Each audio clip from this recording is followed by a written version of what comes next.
let's talk about what cloud computing is. Okay, now hopefully you all can see a picture right now on your stream. This picture looks like a very old picture based on the graphic which you are seeing here. Looks like it's a very old picture, and if you look little closely, looks like it is a very big machine, and you can clearly see a person working there. Right. So if you see this, there is a person working, and that person may be looking very tiny in front of this particular machine.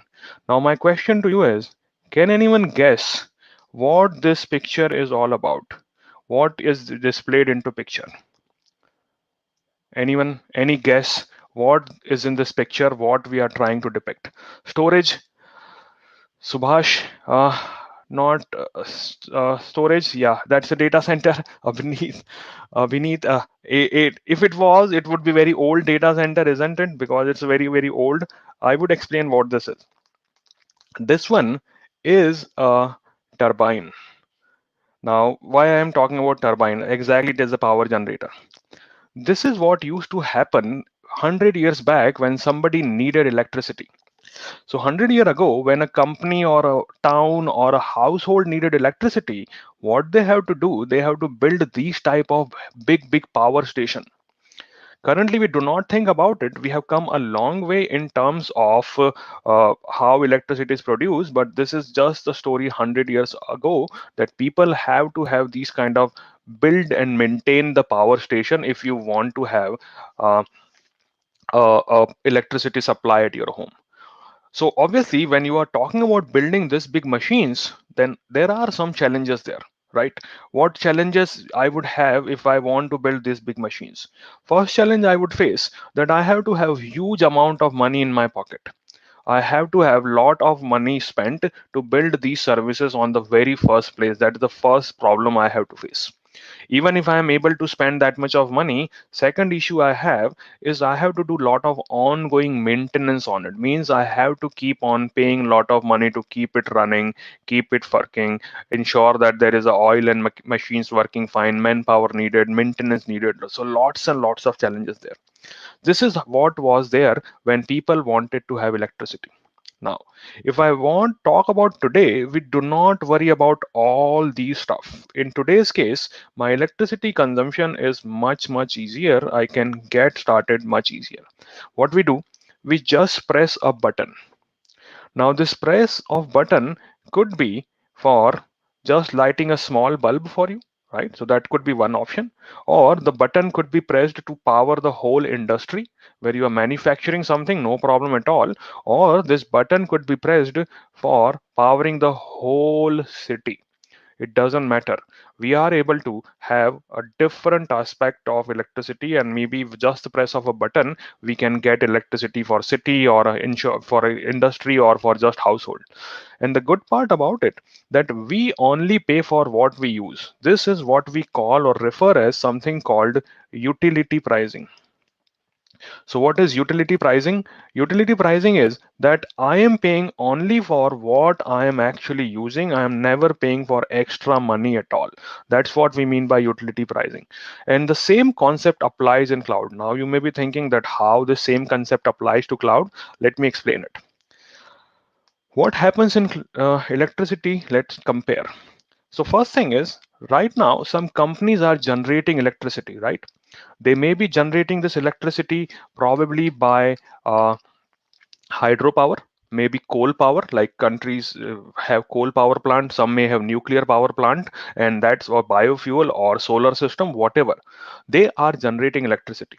And once this electricity is generated, this may be happening very far from the city, like you cannot build a dam within a city, it would be very far from the city.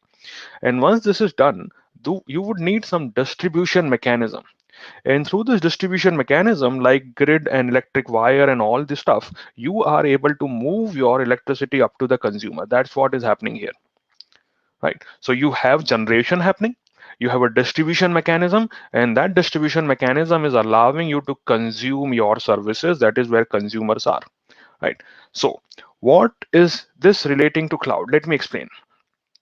So cloud is also similar in the sense that a cloud provider has created resources for you. These resources are in form of a load balancer, maybe a virtual server, maybe a physical server, maybe a storage system, maybe a firewall solution. So there is a cloud provider who is creating these resources for you. They exist in cloud provider infrastructure, right? What happens now that you would need a distribution mechanism, and for that the distribution mechanism we have is our internet, right? So we can have identity which is coming up from here, and internet is allowing us to have all these data coming into my environment, no problem at all. Internet is present everywhere, so if I can get connected to internet, I should be able to access my services, and that's how this comes to my user. So pretty simple example: somebody is producing the resources, you are consuming it over the internet, and that's exactly what is happening with the cloud provider. They are not going to do very complicated stuff, but this stuff is helping you to get the services running in your environment. That's the main advantage of a cloud provider, right? Let's move forward now. So how AWS came into picture? So AWS is a cloud platform. It is one of the leading cloud provider for the world. This was made available publicly from 2006. So let me differentiate here. Most of you have heard about Amazon. So Amazon is, yes, there is a company called Amazon who is into online making, selling and all the stuff what you buy a lot of stuff from. And Amazon's has a branch which is what AWS is. AWS is providing resources to Amazon also. So when you are buying something on amazon.co.uk or amazon.com or amazon.in, that is running on AWS infrastructure. So what we are doing here, we are providing services to Amazon, and we made this platform also available to public in 2006. And from that point, we are adding more and more services to our application. And what we have a global presence. We'll talk more on that. Currently, we offer 200 plus services to get started from, and we will discuss some of the services. And the biggest advantage is that it is all a utility based pricing. What I mean by that? You do not have to make upfront investment. You do not have to buy server or buy storage or buy load balancer. You just use it and pay only for what you actually use. You use it for 10 minutes, pay only for 10 minutes. Exactly, pay as you go. So everything is pay as you go. You do not have upfront payment to do. And there are some advantages in that. We'll talk about that. And good part that even to get started, you do not need to shell out money.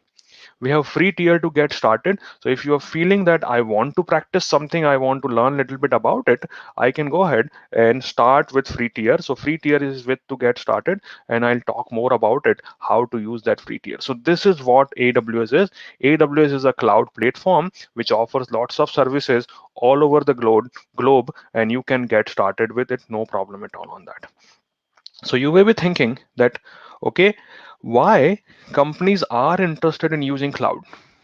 So let me try to explain it, that what is the biggest advantage we are trying to achieve from it. So 6 advantages of cloud computing. Let me talk about them one by one, like what benefit I am getting. Now for some of you it would be very basic, but I want to ensure that everyone is at the same level before I dive deep into the more technical concept. So bear with me till I explain basic concept, and then we will go into detail of technical realities. So don't worry on that. So first benefit we have, that we do not have to, sorry, worry about capital expenses. Now this word you would hear a lot whenever a marketing person is talking to you. They would always say, hey, you do not have to worry about your capex. What you have to worry about, you have to worry only about your opex. Capital expenditure is which you invest to get things started. Upfront cost, exactly, Vishal, that's exactly what it is called. So capital expense is your upfront cost. You do not have to worry about it. You just need a credit card to get started. That's all you need, and you do not have to keep those resources running. If you are done with that, you can remove it. You only focus on variable expenses. It's same like electricity. Like I'm based in London, and when there is a winter, my electricity bill is higher because I'm using electricity to heat up my household. or to have a temperature maintained. In summer, my electricity bill would be lesser. Why? Because I am not having that much of electricity usage. So that's all what we mean by variable expenses, which I am paying for. So that's the main advantage. Second advantage which you get because of cloud is benefit from massive economy of scale. So what is this massive economy of scale? Let me try to explain it. If I remember correctly, from the day AWS started, we have lowered our price 120 plus times. Price lower mean, think about any service. If you are using internet, or if you are using house, or if you are using petrol or whatever commodity, prices are always going up. What we are able to do because of economy of scale, we are able to keep our prices low. So let me give you an example of how economy of scale helps our customer. Let me try to explain that concept to you. So what we do, we try to reduce the prices. We reduce the prices, and how it happens, let me explain the logic behind it. If we have reduced prices, that would mean more customers would be interested to join our services, right? And if we have more customers joining our services, that would also mean that we have more AWS usage. Means a lot of people are interested to use AWS because the prices are much cheaper.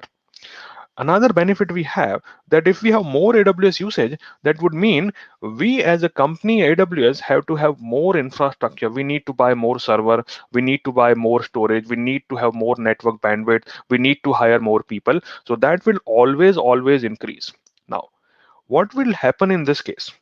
If let's take an example, if you as a company or individual are going to buy, let's say I have a requirement and I want to buy 100 servers. Just give me an example.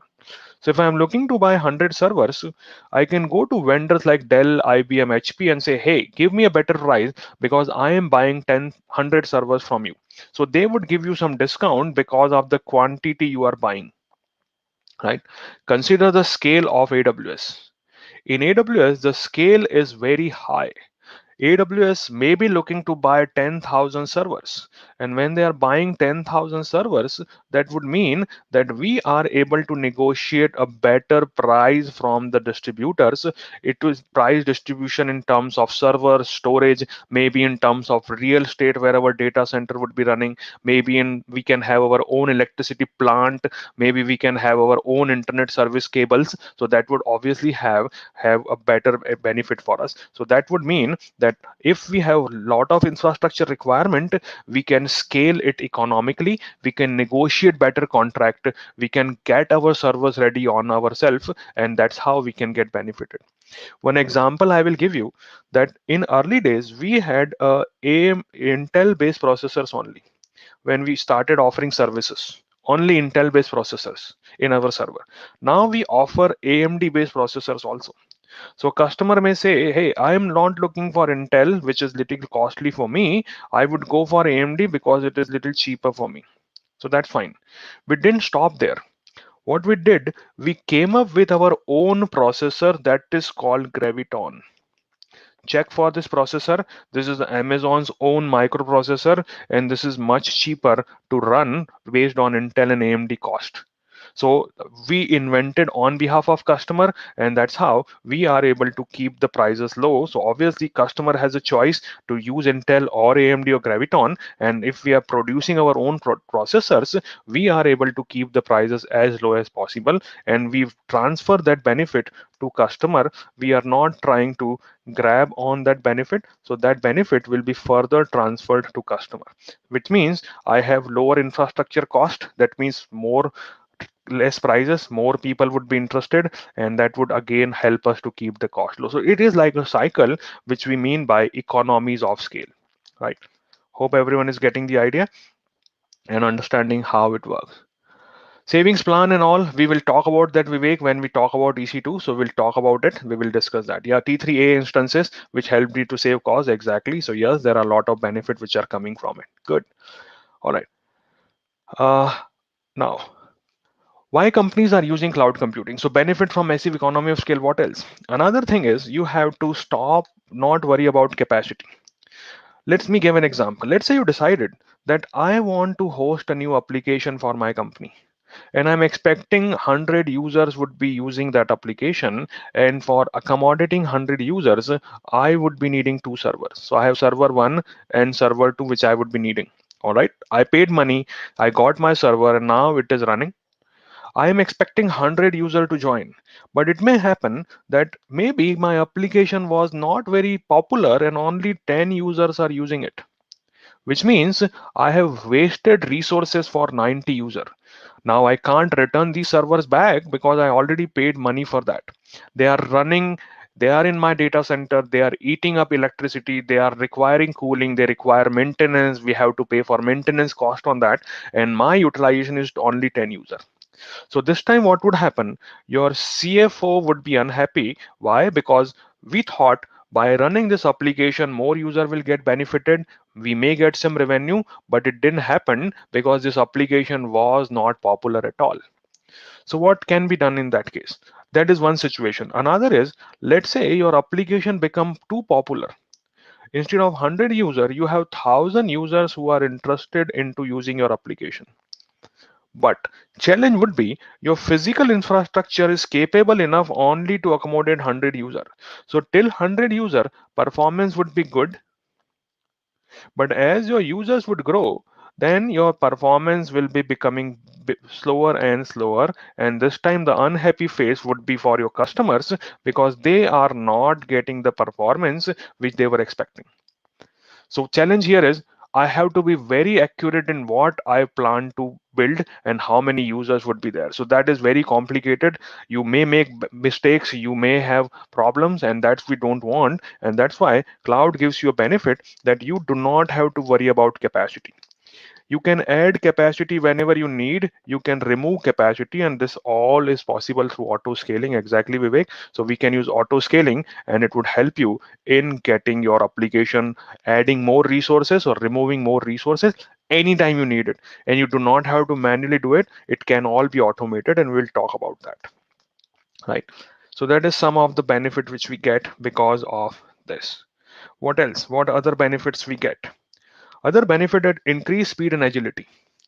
So you may have a bright idea Sunday morning, and Monday morning you can start experimenting on that. You do not have to worry about getting your resources and getting the services running. Everything is available. Go and get it. That's all you need. So increase speed and agility. Companies can do more experimentation. Companies can have more POCs running, proof of concepts running, and more people can do experimentation without having lot of cost of failure. So that is another benefit what is giving cloud is giving to you. Next one is focus on what matters. Let's say I am a finance company or a finance professional. So my application which I build is giving best financial prediction, right? But I am not good at maintaining servers and all the stuff. So what would happen in that particular case that I won't be worrying about maintaining my application, maintaining my services or running my servers. I focus on what matters to me. So if I'm a developer, let me focus on writing my code. If I am a QA, let me focus on finding more bug rather than installing server, rather than installing configuration and all the stuff. So that is the biggest advantage. It allows you to focus on what matters most to your business. We could utilize that. Another one is go global in minutes. Maybe your business currently is running only in Europe. You have plans to expand it into US, you have plans to expand it into Asia, and you want to host your applications there. So you do not need to go and rent some data center or rent some server and then have manpower hired who would maintain it. You don't have to worry about all these things. We have infrastructure available at all the places, and you can get started from there. Should not be a problem at all. So you can go global in minutes if you require. So that is much easier if we need that, right? So these are some of the benefit which you would be getting because of cloud computing.